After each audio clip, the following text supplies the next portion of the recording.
అమెరికాలో కొలంబియా అనే కంట్రీలో బూగా అనే టౌన్లో దొరికిన ఒక లోహ గోళం.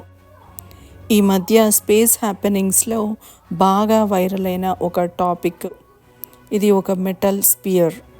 దీన్ని శాస్త్రజ్ఞులు బూగా స్పియర్ అనే పేరుతో పిలుస్తున్నారు.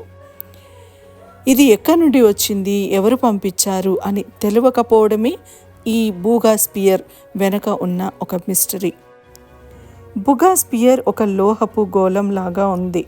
సుమారు 1 ఫుట్ వ్యాసము, పూర్తిగా మెరుస్తూ సిల్వర్ రంగులో కనిపిస్తుంది. దాని మీద ఎటువంటి స్క్రాచ్లు లేకుండా కంప్లీట్గా మెషిన్తో తయారు చేయబడిన స్మూత్ గ్లోబ్ లాగా ఉంటుంది. ఆ లోహపు గోళాన్ని ఎవరు ఎందుకు పంపించారు అనేది తెలియకపోవడం వలన సైంటిస్టులు దాని మీద పరిశోధనలు చేస్తూ ఉన్నారు. ఇది భూమి మీద చేయబడింది అని ఎవరూ కన్ఫర్మ్ చేయకపోవడం వలన ఏలియన్స్ భూమి మీదకి పంపించిన టెస్టింగ్ డివైజా అనే ఒక క్వశ్చన్ కూడా తలెత్తుతుంది. ఇది తనకు తానే కదలడము, లోపలి నుండి శబ్దాలు చేయడము, రేడియో సిగ్నల్స్ లాంటి వేవ్స్ని అందించడము, చలి, వేడి, ఈ టెంపరేచర్స్ మారే గుణాన్ని కలిగి ఉండడం వలన ఇదేమైనా ఏలియన్స్ పంపించిన టెస్టింగ్ డివైజా అనే క్వశ్చన్స్ కూడా తలెత్తుతున్నాయి.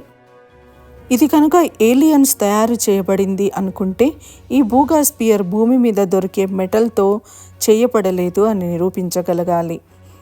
లేదా భూమి మీద ఏన్షియంట్స్ క్రియేట్ చేసిందా అనే కొన్ని కథనాలు కూడా ఉన్నాయి. అయితే ఇన్ని ఇయర్స్ నుండి ఎందుకో ఇది మనకు కనిపించలేదు అనే క్వశ్చన్ తలెత్తుతుంది. భూమి మీద ఉన్న లేటెస్ట్ టెక్నాలజీస్తో చేయబడిందా, ఏదైనా ఎక్స్పెరిమెంట్ మిలిటరీ ప్రాజెక్ట్కి రిలేటెడ్ అయి ఉంటుందా, అయితే military tech or space component అయి ఉంటుందా? ఒకవేళ అయితే తెలిసిన metal some kind of tracing ఉండాలి కదా. అవన్నీ కూడా శాస్త్రజ్ఞులు టెస్ట్ చేస్తూ ఉన్నారు. సైంటిస్టులు చేసే ఈ సిరీస్ ఆఫ్ టెస్ట్లో ఈ మెటల్ కనుక మన భూమి మీద దొరికే ఒక మెటీరియల్ కానీ కొన్ని కాంబినేషన్స్ ఆఫ్ మెటీరియల్స్తో కానీ చేయబడింది అని మనం ప్రూవ్ చేయలేనప్పుడు ఇది ఏలియన్స్ దగ్గర నుండి వచ్చిన ఒక ఆబ్జెక్ట్ అని డౌట్ పడాల్సిందే. ఈ స్పియర్ యాక్టివ్గా ఏమైనా సిగ్నల్స్ పంపిస్తుందా అని కూడా చెక్ చేశారు. ఈ స్పియర్ గాలిలో ఎగురుతున్నప్పుడు యాక్టివ్గా ఉండడం వలనో, లేదా ఒకసారి భూమి మీద పడినప్పుడు యాక్టివ్ నుండి ఇన్యాక్టివ్ స్టేట్కి మారినప్పుడు టెంపరేచర్స్ వేరియేషన్స్ అయి ఉంటాయి అని టెంపరేచర్ చెక్స్ కూడా చేశారు. బూగా స్పియర్ ఎక్కడ పడిందో అక్కడి మట్టిని చెక్ చేశారు. అది పడిన ప్లేస్లో కాదు, కానీ ఆ చుట్టుపక్కల డ్రై అయిపోయిన గడ్డి ప్యాచెస్ ఉన్నాయి అని కూడా గుర్తించారు.